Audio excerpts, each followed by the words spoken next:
Good day, folks. Welcome to the MB Wildman channel. On today's video, we're going to talk real quick about ways, or a way, I guess, that you can protect your trail cameras from animal attacks, bites, scratches, whatever. I know here in New Brunswick, black bears are a big issue for cameras. Sometimes raccoons, but not too much. They don't do a whole lot of damage. But you know what? Black bears can really do a number on your cameras here. I don't know if anyone else has those issues or not. I typically don't put cameras out in the woods without a bear box, but what I'm finding lately is that there are so many different brands of cameras out there, and there's a new camera on the market every time you turn around. And finding bear boxes for them can be sometimes difficult. Usually ends up with ordering, across the border or whatever for shipping. It's expensive. And the bear boxes themselves, I mean, they're about 30 bucks. Is probably some of the best prices, $30, $35, whatever it could be.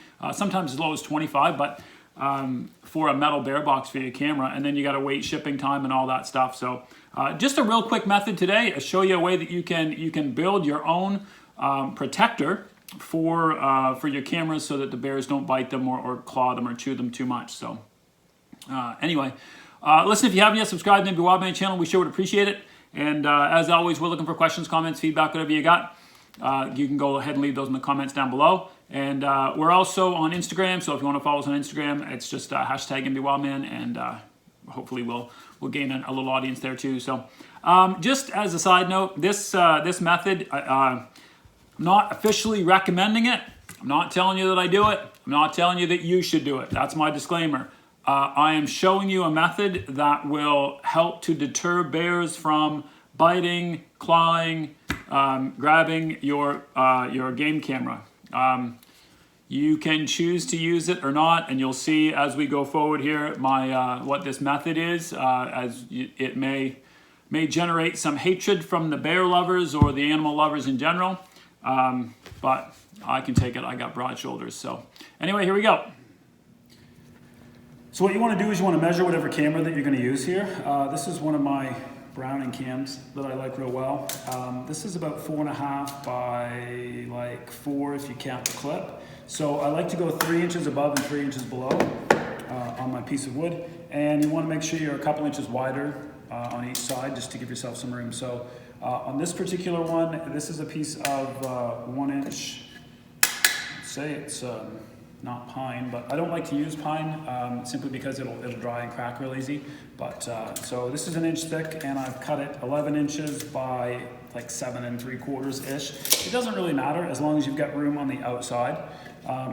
Just one little note, if your wood does have a little bit of a cup in it, make sure that you're going to mount your camera to the front side of it, because the little cup will help attach it to the tree a little more securely, right? Because the tree is round and the cup is round. And also on the back of your cameras, most of them have a bit of an indent where they would fit on the tree, and that will match the front side of your board really well too. So all you want to do is kind of center, more or less, your camera that you're going to use, and then you want to trace around it with a good solid pencil line, okay? Make sure you trace around the outside and as well as your clips as well, okay? The other thing that you need to make sure that you do is when you open this up, it becomes a little wider, right? So trace around it with it closed, and then however your camera opens, make sure that you trace around it with it open as well, because you don't want to build this thing and have it blocked, so you have to unattach it from the tree each time. You want to be able to open it and leave it on, and then just pull your card out, swap it out, and then leave. Otherwise, you got to unstrap it and take it away from this each time, okay? Once that's done, you pretty much, so you're left with basically something like this, and there's the camera outline with the camera closed and the camera open.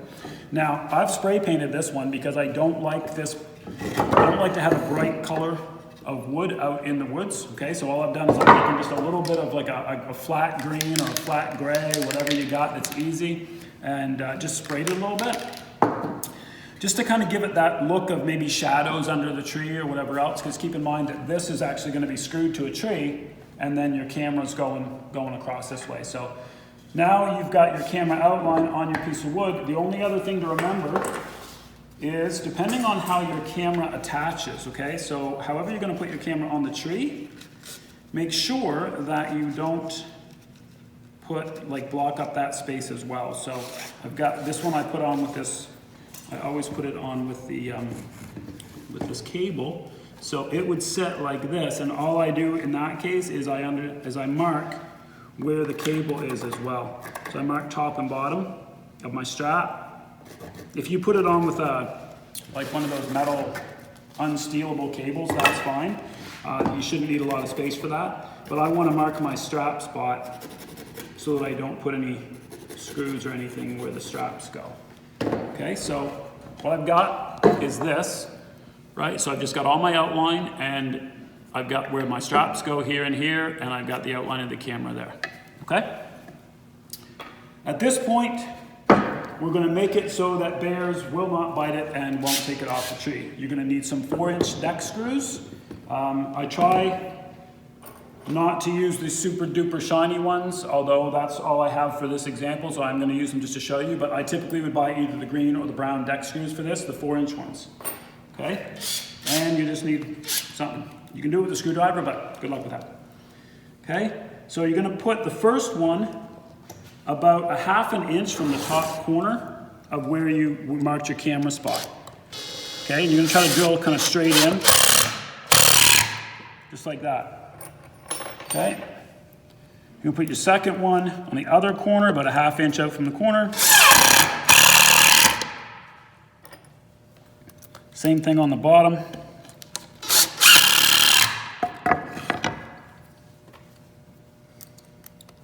And same thing over here. Okay? Now, you're gonna then take the rest of your screws and you're gonna sort of just put them kind of helter-skelter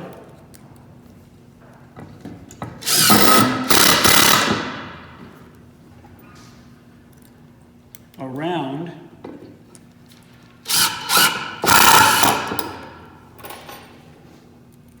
the box, okay? So around the outline that you've just made. I like to put one row. I screwed that to the table, that worked out. I like to put one row pretty close to the exact outline of the camera, so that if the bear, or if a bear, tries to kind of grab this, they won't be able to get their teeth anywhere near actually getting a hold of the camera without hitting the sharp part of the screw. Now, I never said this was a friendly way to stop bears from taking your camera box, and if you're an anti-everything person, or a big-time bear lover, or something to that effect, then you may want to skip to the next video on the NB Wattman channel. But if you're looking for a way to keep bears from eating the front of your box and breaking out your lens and all of that stuff, then this actually works quite well. Okay, so you can put as many or as few screws in as you want. That's probably all kinds. Okay, so here's what I've got. And I've got this. Now I'm just going to go ahead and I'm going to put these all the way through.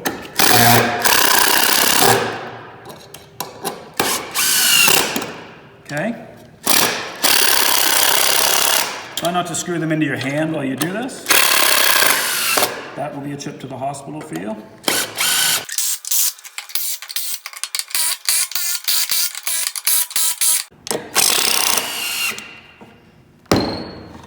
Okay. Now what you've just created is this real nasty looking spike belt, okay, that your camera and straps fit right into. So when you do this and you put your camera in here, it fits just nice and dandy right in like that. And the strap that you're going to attach to the tree fits right in this space that you've left like this. So when this all comes together, right, you've got this. Okay, you still have lots of room to open up your camera without taking it off. So you can open this up and you can change out your SD card and all of that, and you can still work with your camera. And this is all nice and tucked. Okay, so if you can see this setting up, this will be around the tree. right? So your camera would be attached to the board. This would be around the tree like this.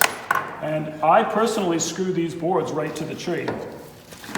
So I will take this board by itself, put a couple of screws in here, attach it right to the tree, and then mount my camera onto it, right? So if you can come over here a little bit, or if you can come closer and see what this would be if a bear tried to go ahead and grab this, right? So he's gonna come over here and he's gonna try to get his teeth on here, his mouth on here. These screws are sharp, deck screws especially are super sharp. And I might add a few more. Once I kind of saw what it looked like, I might add some more around the outside edge or up and down here, just to really kind of dissuade them. But they will only reach their mouth or paw up here one time, right? To try to swipe your camera or to try to kind of get a bite at it. And they're gonna feel some sharp, and they're gonna feel a pinch, and they're gonna be gone, and they're gonna leave it alone, right? Bears are smart, they're not stupid, so the first time they try to bite this camera and it hurts their mouth, hurts their gum, hurts their lip, they're done with it. They're not gonna mess with it anymore. So anyway, hope this is something that can help you out there, and if you don't want to buy a bear box for your camera, this is one way that you can kind of bear proof them and really help keep the bears off your cameras. It'll help keep raccoons and stuff off your cameras too, but they don't do a whole lot of damage. They just normally crawl up over them. But anyway, hope this helps you out, and until next time, happy hunting from the NB Wildman channel.